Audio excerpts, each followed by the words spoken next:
ओम श्री विद्याय नमः। तो मित्रों, आज मेष राशि वालों के लिए बहुत महत्वपूर्ण वीडियो है।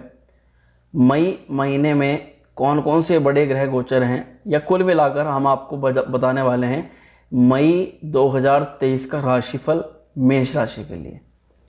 ये मई महीना जो है 2023 का, ये मेष राशि वालों के लिए ना केवल बाकी सभी राशियों के लिए भी बहुत महत्वपूर्ण है। इसमें एक जो चीज़ है मई के महीने में, वो सबसे ज़्यादा इम्पोर्टेंस ये देखा जा रहा है कि जो सूर्य हैं ये आपकी राशि पर, अब तक मेष राशि पर थे, वहाँ पर राहु के साथ इन्होंने ग्रहण दोष बना रखा था। तो अब जो सूर्य हैं वे मई के महीने में राहु के साथ में विलग हो जाएंगे, अलग हो जाएंगे और दूसरे भाव में चले जाएंगे। तो ये जो सूर्य का गोचर है ये बहुत सबसे ज़्यादा महत्वपूर्ण मई के महीने में यही गोचर है। पर कुल मिलाकर मैं आपको आज बताने वाला हूँ कि मुख्य रूप से 4 ग्रह हैं जो मई के महीने में राशि परिवर्तन कर रहे हैं। या वैसे तो 3 ग्रह हैं, परंतु एक ग्रह हैं वे राशि परिवर्तन नहीं कर रहे हैं, वे मार्गी होने जा रहे हैं, वे है बुध महाराज। तो एक तो उन ग्रहों का आपको विवरण मैं बताऊंगा कि उन सभी ग्रहों का आपके जीवन पर क्या प्रभाव पड़ने वाला है। मुख्य रूप से कोई भी राशिफल किसी भी महीने का उस समय में जो ग्रह गोचरों की जो बदलाव है, जो चाल में बदलाव है, उसी पर आधारित होता है। और सबसे ज़्यादा यही देखा जाता है कि कौन सा ग्रह चेंज हो रहा है और उसका आपके जीवन में क्या प्रभाव पड़ने जा रहा है। तो एक तो ये बात हुई कि मैं आपको बताने वाला हूँ कौन कौन से बड़े ग्रह मई 2023 में राशि परिवर्तन कर रहे हैं। दूसरा मैं आपको आज बताने वाला हूँ मुख्य रूप से 8 घटनाएं, यानी 8 पॉइंट्स मुख्य रूप से। उसमें कुछ पॉजिटिव है और कुछ थोड़ा बहुत नेगेटिव है, जिसको आप समय से पूर्व समझें, अपने जीवन के अंदर उस चीज़ को उतारें और उस चीज़ का आप ध्यान रखें। जैसे कि सपोज करें कोई डॉक्टर यदि आपको पहले से गाइडलाइन करता है कि आपको कोई शुगर या कोई डायबिटिक चल रही है तो आपको मीठा नहीं खाना है, या कोई किसी भी प्रकार की किसी भी स्तर पर बीमारी चल रही है तो आपको क्या करना चाहिए कि उनकी सलाह को फॉलो करना चाहिए, उससे आपको लाभ होगा। तो इसी प्रकार से कुछ कठिन समय है तो उसके बारे में आपको बताएंगे, जिससे आप पहले सचेत हो जाएं क्या आपको तैयारियां करनी है उसके बारे में। और सबसे इम्पोर्टेंट बात, ये जो मई का महीना है इसमें कुछ समय तो मिला जुला रहने वाला है कि ठीक है जैसा चल रहा है वैसा चलता रहेगा, परंतु एक टाइम ऐसा आएगा मई के महीने में, वो मैं आपको बताऊंगा, जिसमें आपके जीवन में कुछ परिवर्तन अच्छे आने शुरू हो जाएंगे और उसके कारण भी हैं सूर्य महाराज। तो उसके बारे में आपको बताया जाएगा, 8 घटनाएं बताई जाएंगी और उपाय के तौर पर या सलाह के तौर पर मई के महीने में आपको क्या चीज़ करनी चाहिए जिससे ग्रह दोषों की जो है शांति हो और सबसे ज़्यादा आपको लाभ प्राप्त हो। तो ये हमारा आज की वीडियो का विषय रहने वाला है, मुख्य रूप से मेष राशि वालों के लिए। तो वीडियो को प्रारंभ करने से पहले आप सभी से, यानी मेष राशि वालों से, जो भी मेरी इस वीडियो को देखते हैं, माँ श्री विद्या त्रिपुरा सुंदरी शक्तिपीठ SVTSS ऊपर नाम आ रहा है, ये मंदिर का YouTube चैनल है, इसको आप सब्सक्राइब करें माँ भगवती की कृपा को प्राप्त करने के लिए और आध्यात्मिक ज्योतिष संबंधित और वीडियोस देखने के लिए। इसके अलावा बेल आइकन को जरूर प्रेस करें। और कोई भी व्यक्ति, कोई भी जातक मुझसे अपने जन्म पत्रिका का परामर्श कराना चाहते हैं तो नीचे नंबर दिया गया है, आप उस पर व्हाट्सएप मैसेज करके बात करने की प्रक्रिया को आरंभ कर सकते हैं। तो आज मुख्य रूप से सबसे पहले मैं आपको बताता हूँ कि मई के महीने में कौन कौन से बड़े वह ग्रह हैं जो आपको इफेक्ट करने वाले हैं, आपकी लाइफ को, आपकी हेल्थ को, आपकी एजुकेशन को, आपके करियर को, मुख्य रूप से आपको हर एक प्रकार से प्रभावित करने वाले हैं। तो सबसे पहले मैं आपको बताता हूं 2 मई, यानी कि 2 मई लगभग मई महीने के शुरुआत में ही जो सबसे इंपॉर्टेंट हैं वे हैं शुक्र महाराज। मेष राशि वालों की अगर बात करें तो शुक्र आपके सप्तमेश होते हैं। इसके अलावा शुक्र आपके धन भाव के भी मालिक होते हैं और वे आपके तीसरे घर में, यानी कि आपकी मेहनत के, आपके पराक्रम के घर में प्लेसमेंट लेंगे। 2 मई 2023 को वे आ जाएंगे मिथुन राशि में। इसके बाद बात करें तो 2 मई के बाद में लगभग 10 मई को जो मंगल महाराज हैं वे कर्क राशि में आ जाएंगे, यानी कि आपके चौथे घर में, चौथे भाव में आ जाएंगे, यानी कि माता के, भवन, भूमि और वाहन के घर में आ जाएंगे। इसके बाद में 2 ग्रह, एक तो सूर्य महाराज राशि परिवर्तन कर रहे हैं मुख्य रूप से 15 मई को ये आ गए हैं वृषभ राशि के लिए 2nd हाउस में। तो इनका सबसे ज़्यादा इम्पोर्टेंट इंपॉर्टेंट रोल देखा जा रहा है, इसके बारे में आपको विस्तार से बताऊंगा। और सबसे लास्ट में बुध महाराज जो हैं वे वक्री से मार्गी होने जा रहे हैं, अस्त से मार्गी होने जा रहे हैं। मतलब 15 मई को बुध महाराज पूर्ण रूप से मार्गी हो जाएंगे, अपना शुभ फल देना शुरू कर देंगे। अब से पहले अस्त थे, अस्त अवस्था में थे, और अब जो है वे सूर्य आगे बढ़ जाएंगे तो बुध जो है पूर्ण रूप से मार्गी हो जाएंगे। तो उसका आपको क्या फल मिलेगा इसके बारे में भी हम आपको बताएंगे। तो मुख्य रूप से 8 पॉइंट्स जो हमने लिए हैं, सबसे पहले मैं आपको पहला पॉइंट बताता हूँ। पहली घटना मित्र यह है कि मई 2023 का जो शुरुआत 15 दिन का जो दिन रहेगा वो काफ़ी मिला जुला रहेगा।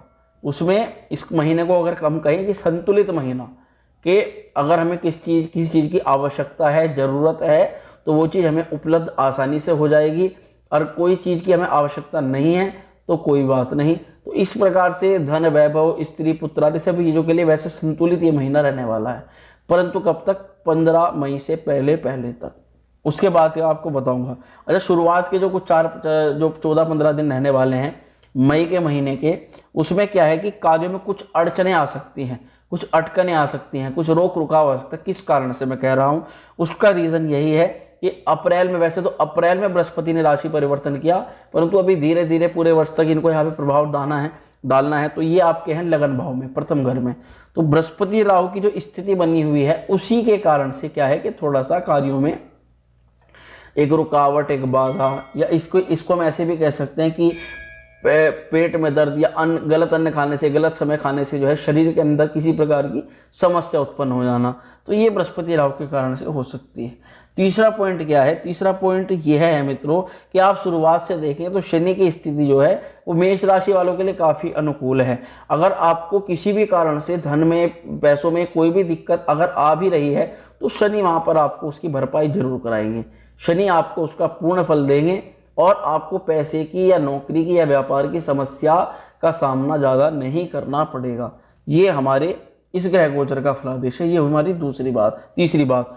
अब इसके बाद यदि हम बात करें चौथे पॉइंट की, तो देखिए अब हम बात करते हैं सूर्य महाराज की। चौथे पॉइंट में हमने लिया है सूर्य नारायण को। ऐसा है कि 15 मई के बाद का जो समय है, क्योंकि सूर्य 15 मई को वृषभ राशि में आ जाएंगे। मेष राशि वालों के लिए बात करें तो मेष राशि वालों के लिए पंचमस्त होते हैं, यानी त्रिकोण भाव के स्वामी, जो कुंडली के अंदर, राशि के अंदर सबसे अच्छा फल करते हैं। ये जब धन भाव में आते हैं, पंचमेश या नवमेश या लग्नेश, तो उस भाव की तो वृद्धि करा ही देते हैं। जैसे कि सेकंड हाउस किसका होता है? वाणी का, कुटुंब का और हमारे धन का मुख्य रूप से। तो धन संचय या धन आने में या धन आगमन में या व्यापार में या आपके परिवार में किसी प्रकार का खुशी का माहौल, आपकी वाणी से बड़े बड़े कार्य आप सिद्ध करने की सेकंड हाउस होता है वाणी का। इस समय में सबसे ज़्यादा बेनिफिट आपको आपकी जिह्वा, आपकी वाणी देगी, यानी कि आपके वक्तव्य, आपके बोलने की तरीका, आपके बोलने की क्षमता, जितने भी आप बात करके अपने कार्यों को सिद्ध कर सके। यदि आपका कार्य बात करने वाला है तो, यदि आपका काम बात करने वाला है तो आपकी वाणी से आप सामने वाले को सम्मोहित कर सकते हैं, अपनी बातें मनवा सकते हैं या अपने बड़े बड़े कार्यों को सिद्ध कर सकते हैं। तो सेकंड हाउस में सूर्य के आने से क्या होगा? इन सभी चीज़ों से आपके परिवार का माहौल खुशनुमा रहेगा और दूसरा है कि आपके धन के आगमन बढ़ेंगे। तो ये चीज़ हुई। तो इसके लिए सूर्य महाराज को हम यह कह सकते हैं कि ये धनागमन के लिए या नौकरी, व्यापार, व्यवसाय, करियर के लिए बहुत अच्छा यहाँ पर सूर्य महाराज का गोचर होने वाला है।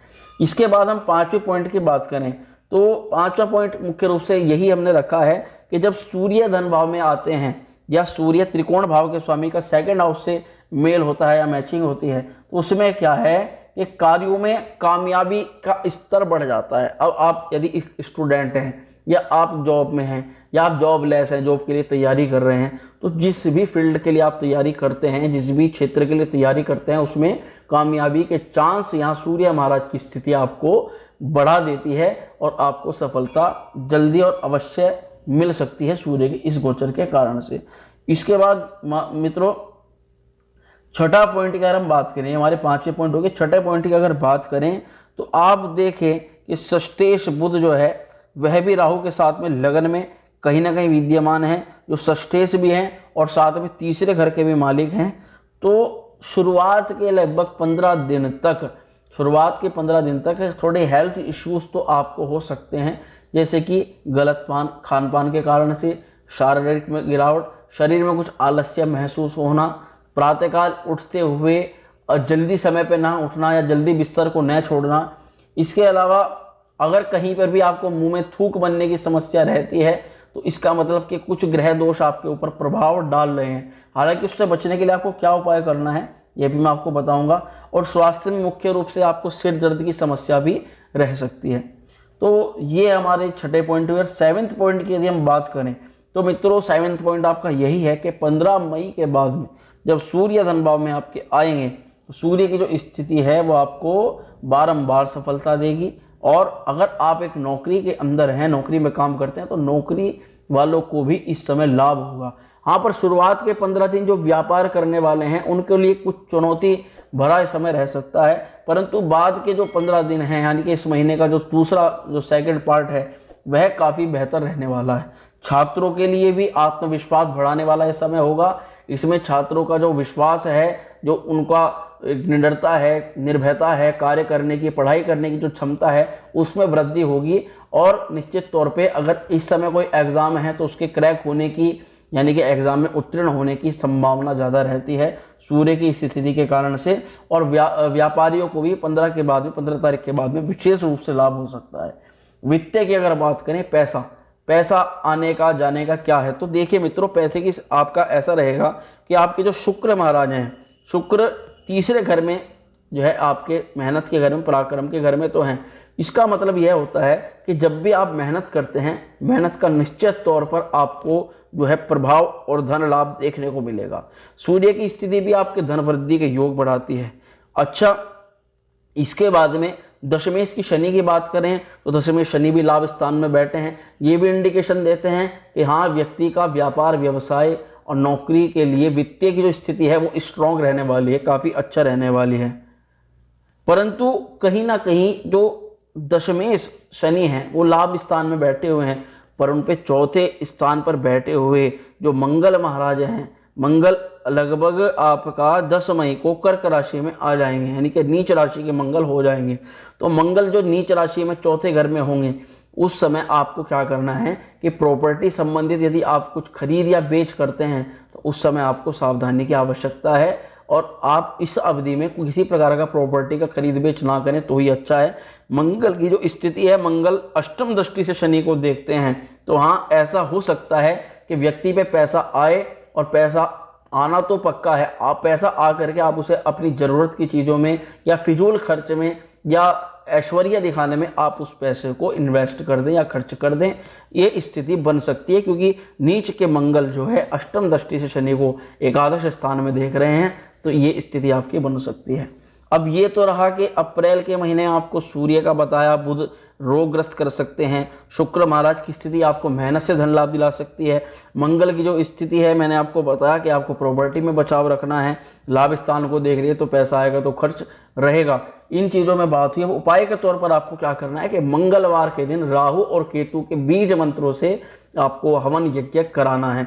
इसके अलावा आपको बृहस्पति का भी जो है शुरुआत में 15 तारीख से पहले या इस महीने जब भी आप मेरी वीडियो देखें तब भी आप किसी भी बृहस्पतिवार को गुरु के बीज मंत्र से ओम ग्राम ग्रीम ग्रोम से गुरुवे नमः इस मंत्र से आप हवन करा सकते हैं। निश्चित तौर पर आपको इस महीने बेहतर परिणाम देखने के लिए मिलेंगे और आपका जो मई का महीना है 2023 का आपके लिए बहुत लाभदायक सिद्ध होगा।